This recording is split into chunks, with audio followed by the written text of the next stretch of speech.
Si tú llegas a este libro y dices, ¿qué es lo que Dios quiere decirme hoy? Y comienzas a leer. O sea, no puedo decir que eso es un pecado. O sea, Dios sí nos habla por medio de este libro, pero creo que lo estás pensando, en solamente 50% de la verdad, parte de la verdad.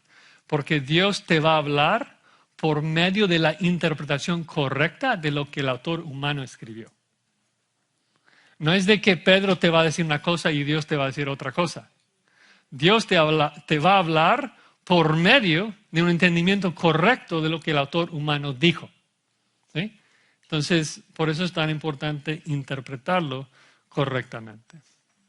Bueno, y no es de que sea muy difícil en el Antiguo Testamento, pero fácil en el Nuevo. O sea, hay mucho contexto en el Nuevo Testamento también.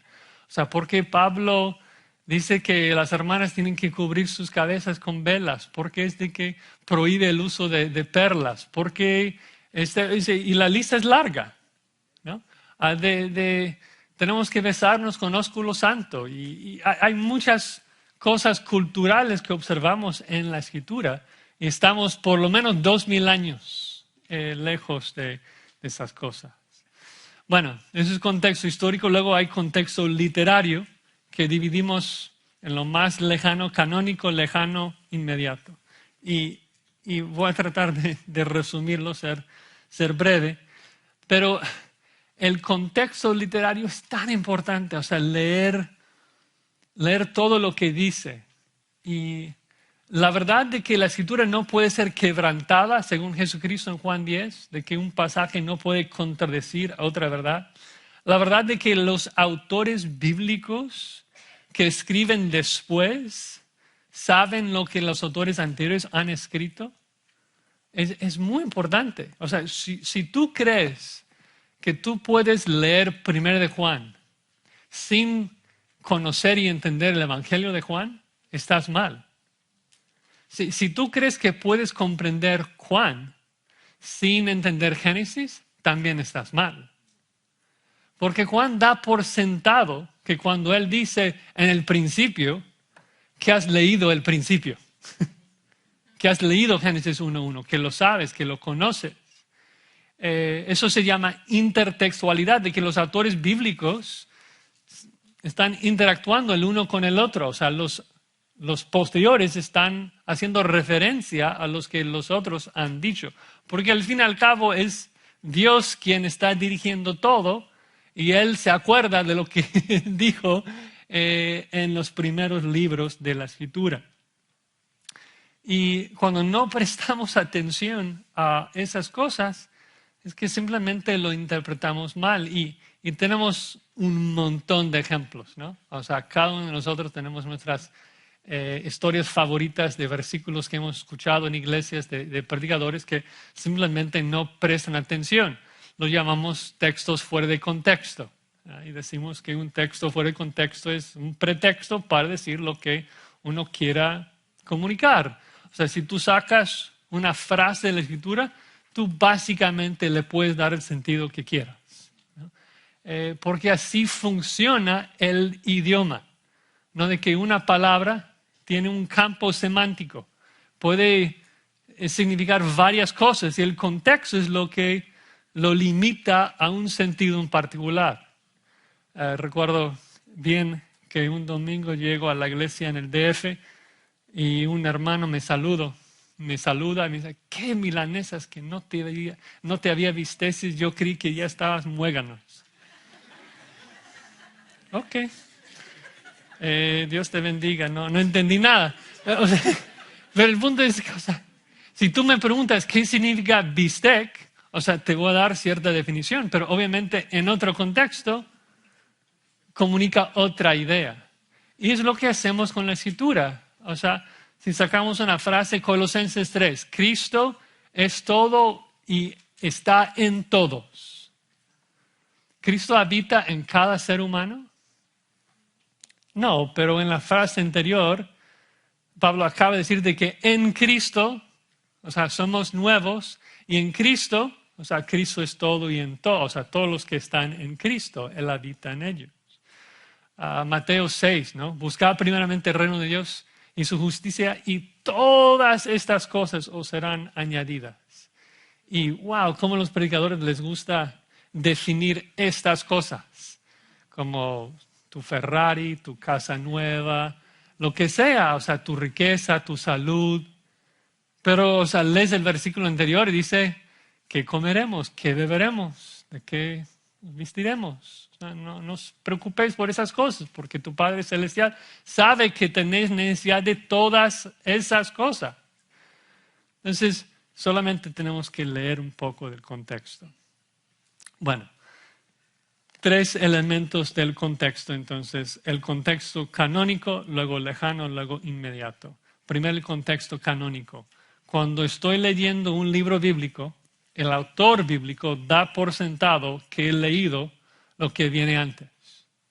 El contexto canónico. Tenemos que saber dónde estamos en el canon. Y esto no es porque la verdad cambia o porque Dios cambia. No es como algunos dicen de que el Dios del Antiguo Testamento es muy sanguinario y malo y ahora ha crecido, ha mejorado y ahora en Cristo vemos que nada que ver. Dios no cambia. Jesucristo es el mismo ayer, hoy y para siempre. Pero Dios no nos dijo, y cuando digo nos, hablo de la humanidad, Dios no nos dijo todo en Génesis. Hay cosas que revela más tarde, lo llamo la revelación progresiva.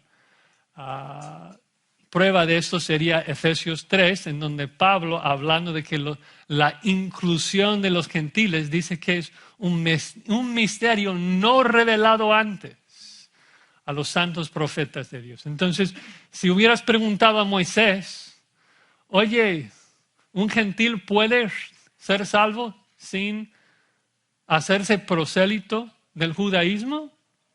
No, claro que no. Pero preguntas a Pablo y sí, ¿no? ¿Por qué? Porque hay progresión, ¿no? Y nosotros tenemos que ubicarnos en el argumento bíblico, saber dónde estamos para poder interpretarlo correctamente. Si digo, hay un autor bíblico que dice, no quites de mí tu Santo Espíritu. ¿Importa saber dónde está eso?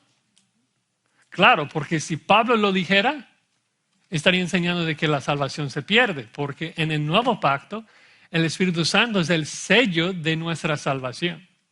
Pero si David lo dice, significa otra cosa, porque el Espíritu Santo en su vida lo capacitaba para reinar, porque el rol del Espíritu Santo era diferente en el antiguo pacto que en el nuevo pacto.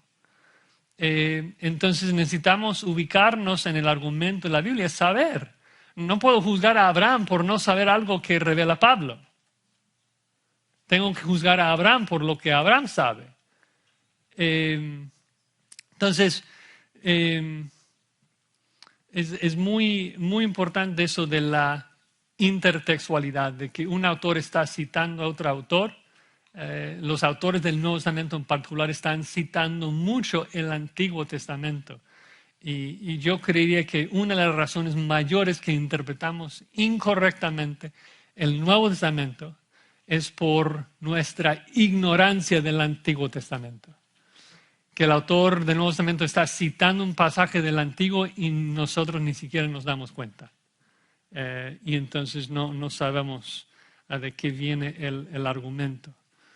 Tal vez un ejemplo de cómo funciona la revelación progresiva, de que Dios no cambia, pero la verdad viene aumentándose a lo largo de la Escritura sin contradecir lo que viene antes.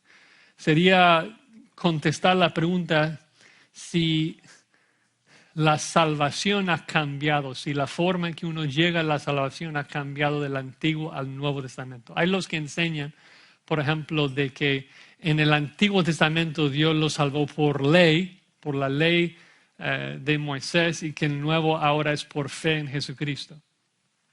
La verdad es que eso sería un gran cambio y Dios no cambia. Pero la realidad es de que la salvación siempre ha sido por el mismo medio, siempre ha sido por fe en el Mesías venidero.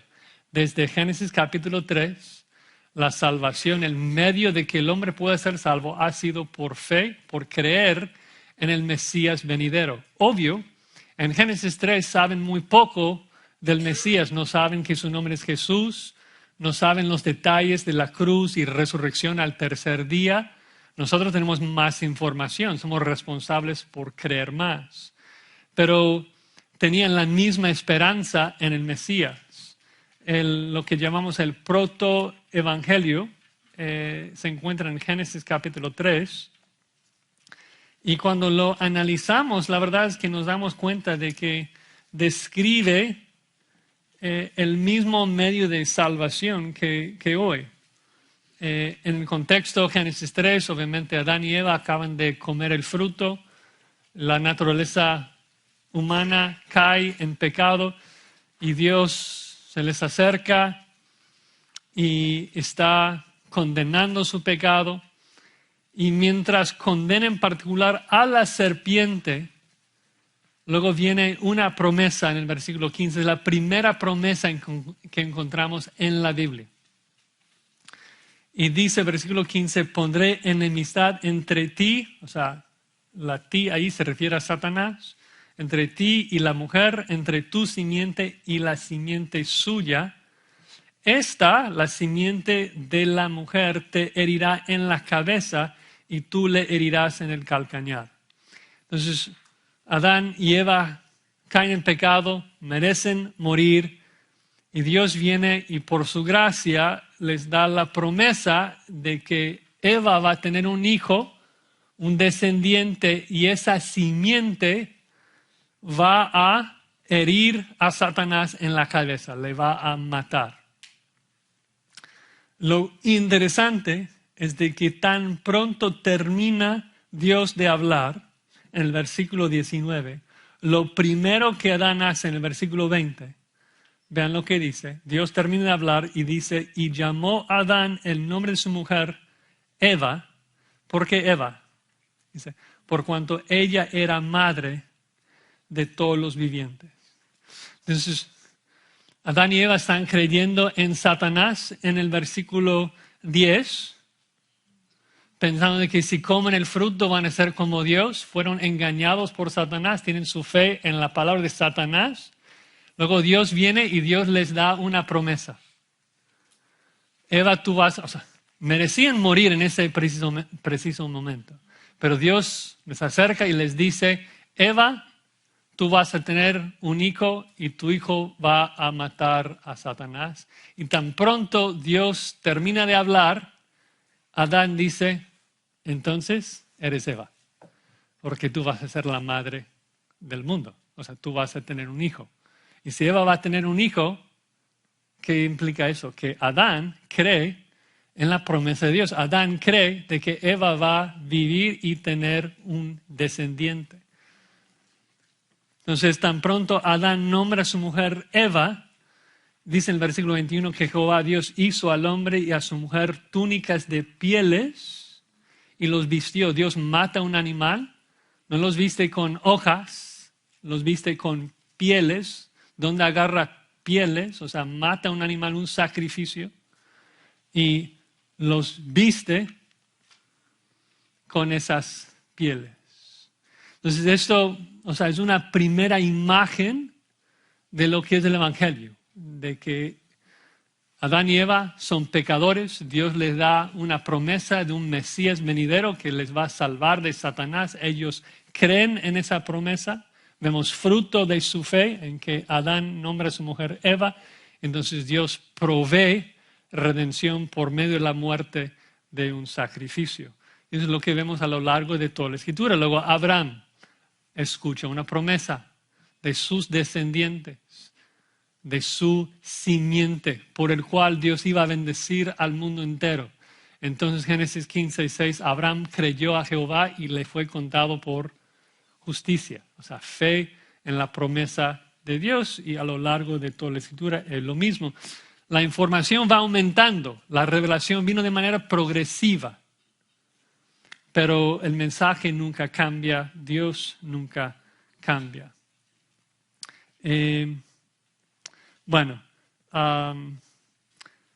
si estamos en un pasaje, el punto es que necesitamos conocer un poco del contexto canónico. ¿Dónde estoy en el canon? dónde estoy en el argumento de este libro, que tiene 66 capítulos. Estoy en el Antiguo Pacto, una teocracia, una nación de Israel con bendiciones físicas por obediencia, maldiciones físicas por desobediencia. Estoy en el Nuevo Pacto. Hay mucha confusión, por ejemplo, cuando uno lee los Evangelios. Que uno dice, ahora estoy en el Nuevo Testamento. Entonces estoy interpretando el libro de Mateo como si estuviera en el Nuevo Pacto. ¿Cuál es el problema con esto? El Nuevo Pacto no empieza donde empieza el Nuevo Testamento. El Nuevo Pacto es inaugurado ¿cuándo? Cuando Jesucristo muere y es resucitado. Entonces el Nuevo Pacto empieza al final de los Evangelios, no al principio. Entonces, por ejemplo, Juan el Bautista fue habitado por el Espíritu Santo desde el vientre de su madre. ¿Por qué? Porque Dios le regeneró y le selló para el futuro día de su salvación. No, porque el Espíritu Santo no viene en capacidad de sellar a los creyentes hasta después de la ascensión de Jesucristo. Entonces Juan el Bautista recibe el Espíritu Santo en la misma forma en que el asno de Balaam recibe el Espíritu Santo y habla. En la misma forma que los jueces, ¿no?, reciben el Espíritu Santo. Y Sansón se suicida con mucho poder. No tiene que ver con su salvación ni su santificación. Tiene que ver con su capacitación para llevar a cabo una función en particular. Entonces necesitamos saber dónde estamos en el canon. También tenemos que saber dónde estamos en el libro, ¿no? Si estoy en Romanos 5, necesito saber, ¿qué es lo que viene antes? ¿Qué es lo que viene después? Necesito saber el argumento.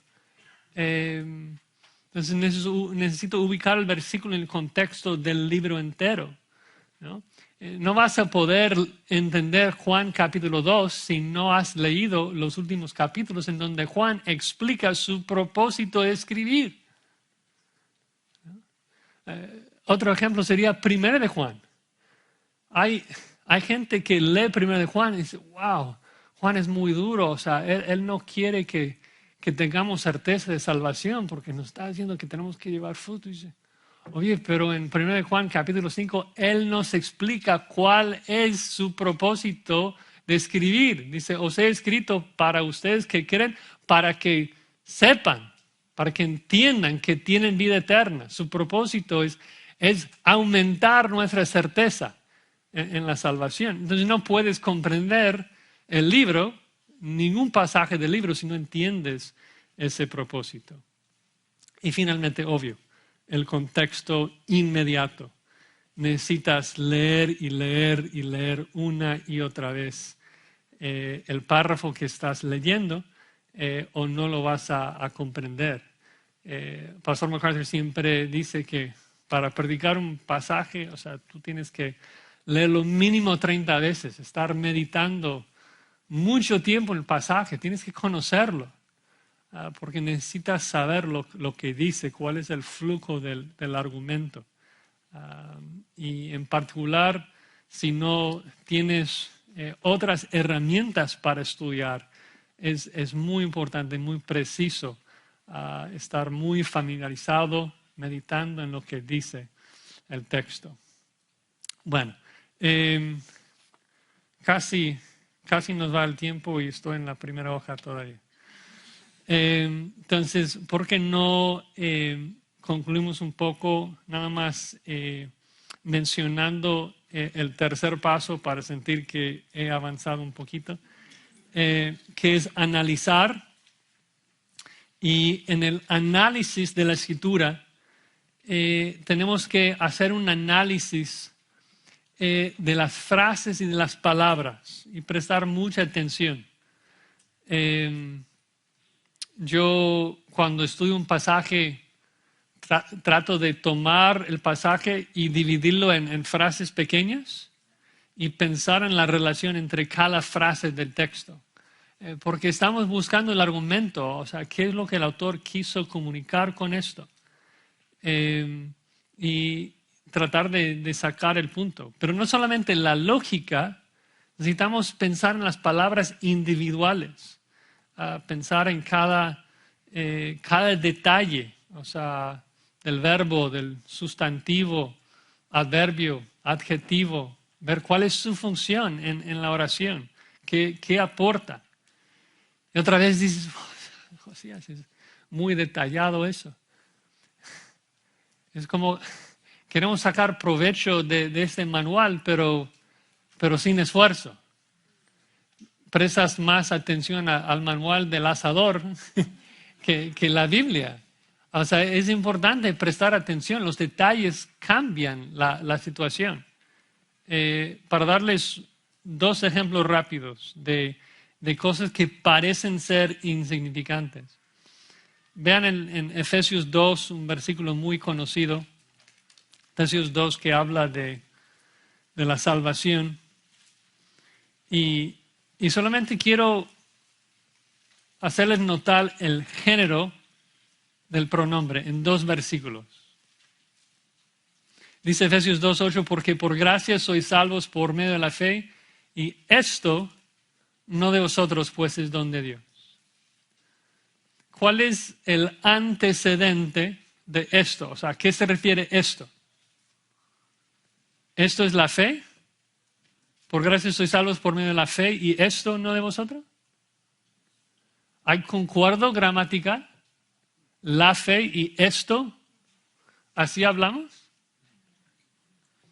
Dice, por gracia, la gracia sois salvos, y esto no de vosotros. ¿Esto va con gracia?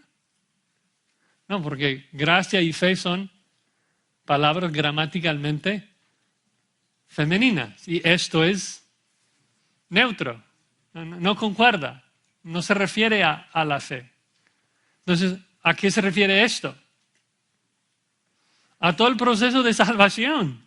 O sea, somos salvos por gracia, por medio de la fe, y esto no tiene nada que ver con ustedes.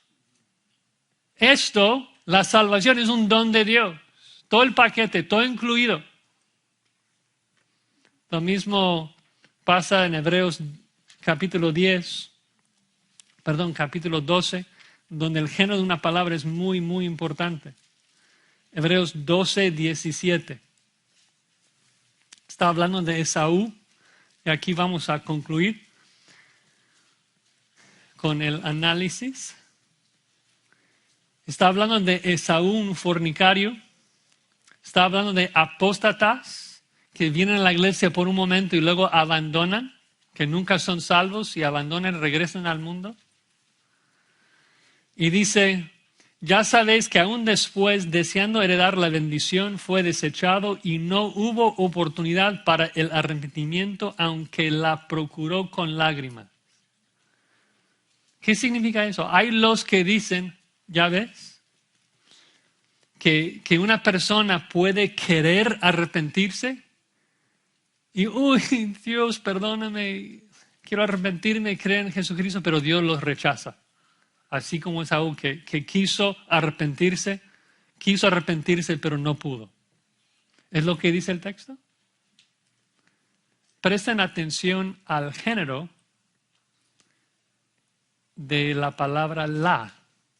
No hubo oportunidad para el arrepentimiento, aunque la procuró con lágrimas. ¿La se refiere a arrepentimiento?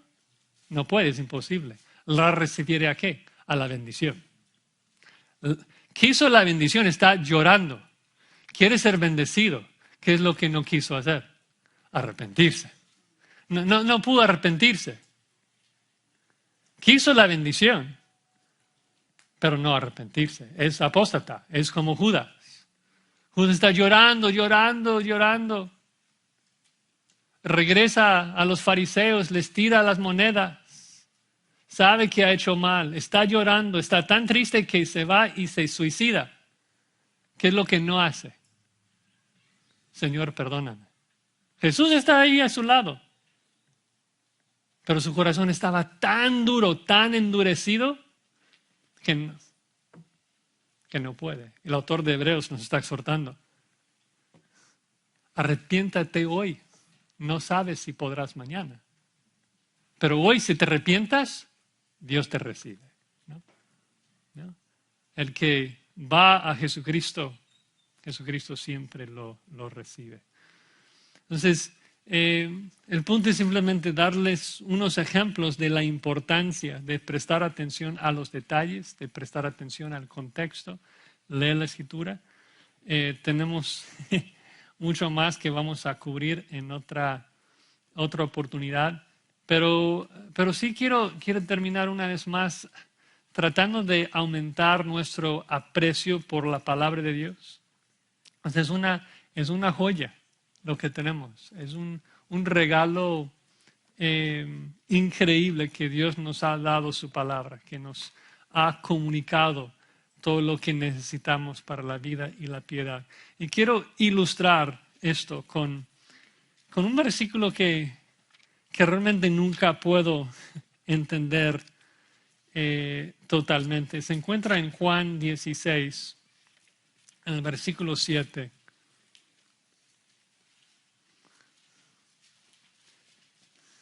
Es asombroso lo que Jesucristo declara acá. Jesucristo está en el aposento alto, en ese discurso, y está hablando de que Él tiene que morir y que va a ascender al cielo, pero que ellos no debían preocuparse porque les iba a mandar al Espíritu Santo. Luego dice esto: pero yo os digo la verdad, os conviene que yo me vaya, porque si no me fuese, el Consolador no vendría a vosotros, mas si me fuere, os lo enviaré. O sea, piensa en esto. Es mejor tener el Espíritu Santo habitando en ti con la palabra de Dios que tener a Jesucristo acá. ¿Tú crees esto? Si tú podrías escoger entre vivir con Jesucristo, como lo hacía Pedro, y caminar sobre el agua, y comer pan que Jesucristo está creando de la nada, y hacer milagros, echar fuera demonios, y escucharle predicar el sermón del monte, de vivir con Jesucristo, o tener lo que tienes hoy, el Espíritu Santo morando en ti, capacitándote para entender y aplicar esta palabra. ¿Qué escoges? Yo creo que muchos de nosotros, ilustra la realidad de que no apreciamos lo que tenemos con este libro. Porque muchos de nosotros escogeríamos, por necios, escogeríamos estar con Jesús, estar con Él, pero con el mismo corazón de piedra de siempre. Siendo Josías toda la vida. Y lo que Jesucristo nos da con su ascensión y la venida del Espíritu Santo es algo mucho peor. De que el Espíritu Santo mora en nosotros, iluminándonos y capacitándonos para comprender y aplicar este libro, para día tras día ser transformados más a la imagen que vemos en este libro. De mirar la gloria de Jesucristo y ser transformado a su imagen. Es la cosa más importante de la vida, así que no podemos llegar al estudio de la Escritura con pereza. Debemos llegar a la Escritura con ansias de aprender, de ser transformados, de ser cambiados, creyendo en el poder del Espíritu Santo para hacer un cambio drástico en nuestras vidas, para darnos gozo y paz, y realmente esforzarnos para estudiarlo bien. Bueno, que Dios bendiga el estudio de su palabra. Vamos a orar para concluir. Señor, damos gracias por tu palabra que nos revela todas tus perfecciones. Y oramos, Señor, de que tú nos des un nuevo deseo, un nuevo celo para conocerte por medio de tu palabra, que no sea algo gravoso estudiar tu Biblia, sino que sea una delicia que sea lo mejor de nuestro día, poder pasar tiempo estudiando, analizando, escudriñando tu palabra, para conocerte más y mejor todos los días de nuestras vidas. Y gracias te damos por Jesucristo. Es en su faz que vemos tu gloria, Señor. Y gracias por el don del Espíritu Santo que nos ilumina y nos capacita y nos transforma a tu imagen. Te damos gracias en el nombre de Cristo Jesús. Amén.